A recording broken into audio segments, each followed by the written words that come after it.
High আমি রূপম। এখন কথা হবে শ্রীরাম রাঘবনের ছবি মেরি ক্রিসমাস নিয়ে, যেটা আমি সবে সিনেমা হল থেকে দেখে আসলাম। তো কেমন লাগলো এই ছবিটা? যারা আমার ভিডিও দেখেন তারা জানবেন আমি যে 5-6 জন পরিচালকের খুব বড় ভক্ত, লিটারালি অন্ধভক্ত বলা যায়। তার মধ্যে অন্যতম হচ্ছে শ্রীরাম রাঘবন, কারণ সে কখনো তার অডিয়েন্সকে ডিসঅ্যাপয়েন্ট করে না, বারবার সারপ্রাইজ করে। এবার তার লাস্টে দুটো রিলিজ বদলাপুর এবং আন্ধাধুন, সেগুলো যেই লেভেলের হয়েছে, যথারীতি এই ছবিটার জন্য আমাদের এক্সপেকটেশন হেভি থাকবে।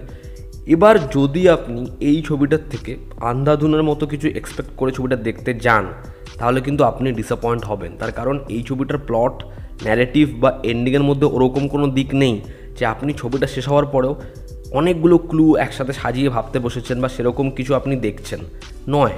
তবুও এই ছবিটা কি তার আন্ধাধুন বাদ দিলে বদলাপুর, এক হাসিনা থি বা জনি গদ্দার সেই লেভেলের কিছু আমাদের প্রোভাইড করতে পারছে?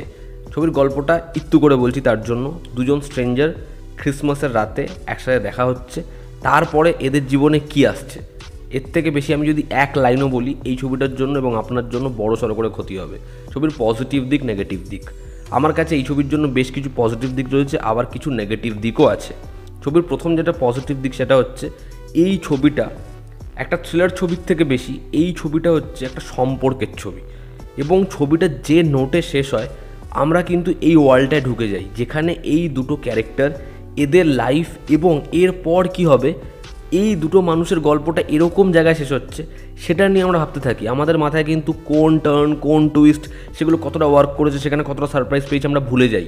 তো এই ছবির রাইটিংয়ে এই যে সম্পর্কর দিকটাকে যেরকমভাবে নিয়ে গেছে এবং সেটাই ছবির মূল, সেটা আমার বেশি ভালো লেগেছে। এবং শ্রীরাম রাঘবনের বাদবাকি যে কোনো ছবির থেকে এই ছবির এই স্ট্রাকচারিংটা আলাদা এবং যে জায়গায় সেটা নিয়ে যাওয়া হয়েছে। তো এই যে রোম্যান্টিক দিকটা এত ভালো এই ছবির, সেটা সত্যি প্রশংসনীয়। সেকেন্ড হচ্ছে এই ছবিতে পারফর্মাররা। এখানে বিজয় সেতুপতি, ক্যাটরিনা ক্যাফ দুজন খুব ভালো কাজ করেছে। আমি সচরাচর ক্যাটরিনার প্রশংসা করিই না, কারণ ইয়াশ চোপড়া যখন তার থেকে পারফরমেন্স বার করতে পারেনি, কে বার করতে পারবে? কিন্তু ক্যাটরিনা এখানে খুব খুব ভালো কাজ করেছে। ক্যাটরিনাকে দেখতে যত ভালো লেগেছে ট্রেলারে, প্রোমোজে, ছবিতে আরও ভালো লাগবে। এবং তার পারফরমেন্স খুব ভালো। ইমোশনাল সিনে আমরা তার দিকটা বুঝতে পারি। বিজয় সেতুপতি সে সত্যি একজন দারুণ পারফর্মার এবং এটা তার জোন, তাকে খেলতে দেওয়া হয়েছে, সে ভালো কাজ করেছে। চরিত্রটার জন্য আমাদের কষ্ট হয়, সে আমাদের ফেথটা গেইন করতে পারে। ছবিতে বিনয় পাঠক হচ্ছে ছবির আসল মজা। যখন থেকে সে এই ছবিতে ঢোকে, কেসটা ইনভেস্টিগেট করতে আসে, ছবির না পুরো যেন একটা জান চলে আসে।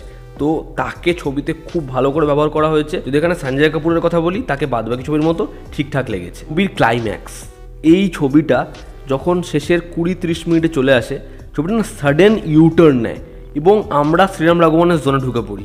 সেখানে এই ছবিটা আমাদের মজা প্রোভাইড করতে পারে, খুব খুব স্যাটিসফাই করে। ছবিটা যে নোটে শেষ হয়, তোমার মুখে হাসি ফুটবে তুমি যদি ছবিটাকে খুব মন দিয়ে দেখো। ছবির মেকিং খুব ভালো। ছবিতে যেরকমভাবে প্রথমে ক্রেডিটটা ওঠে, খুব সুন্দর লাগে। ছবির যে অ্যাপ্রোচ, ক্যামেরার ট্রিটমেন্ট, সেখানে যেরকমভাবে হ্যান্ডেল শট, সেখানে যেরকমভাবে একটা নিও নোয়ার ট্রিটমেন্ট করা হয়েছে লাইটিংয়ে, সেটা ভালো লাগে দেখতে। যেরকমভাবেই একটা রাতের গল্পটা তারা বলতে চেয়েছে এবং পরবর্তী সময় যখন রুটটা চেঞ্জ হয়, যখন ওই থানার মধ্যে একজন পুরো বিষয়টা বলছে, সেখান থেকে ক্যামেরাটা আসছে, আরেকজনের কনভারসেশনটা শুরু হচ্ছে, এই যে ট্রিটমেন্টটা চায়ের মাধ্যমে গেল, সেই পার্টিকুলার শটটা খুব খুব ভালো। ছবির ব্যাকগ্রাউন্ড স্কোর এবং মিউজিকের কাজ খুব ভালো। ছবিতে তুমি আন্ধাধুন যারা দেখেছে খুব ভালো করে, যারা গুলে খেয়েছে, তারা এই ছবির মিউজিক ট্রিটমেন্টের মধ্যে সেই ছবির একটা ধাঁচ পাবে। ছবির ডায়ালগস রাইটিং ভালো এবং যারা এই ছবিটাকে ডার্ক কমেডি ভাবছিল, এই ছবিটা আদতে ডার্ক কমেডি কিন্তু নয়।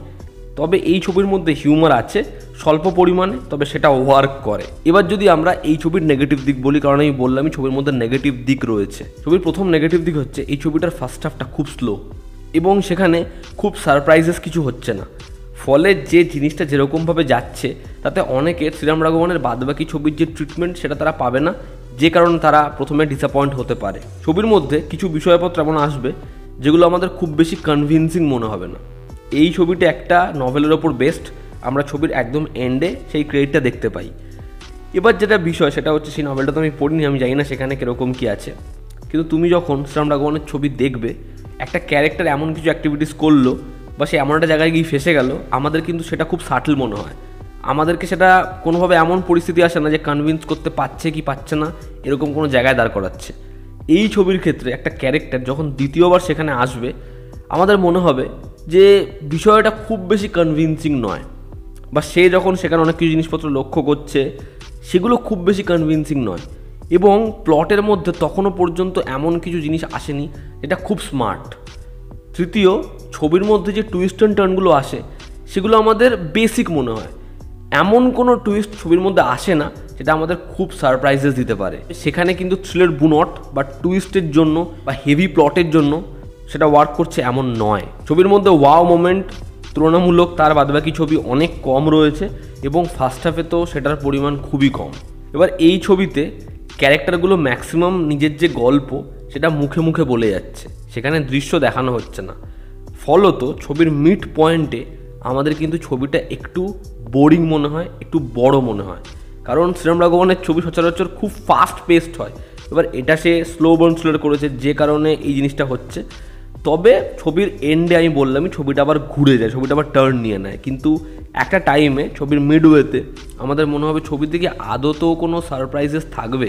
কারণ যখন আমরা একটা কোনো কিছু দেখছি, কিছু একটা হয়ে রয়েছে বা সেখানে একটা এমন জিনিস ঘটেছে যেটা একদম আনএক্সপেক্টেড, তো সেটাতে আমাদের যেরকম চমকে যাওয়ার কথা সেই চমকটা ছবিতে পাই না আমরা সেই মুহূর্তে। ওভারঅল এই ছবিটার শেষটা আমাদের ধাক্কা দিচ্ছে, তবে সেই ধাক্কাটা এখানে দিচ্ছে না, সেই ধাক্কাটা এখানে দিচ্ছে।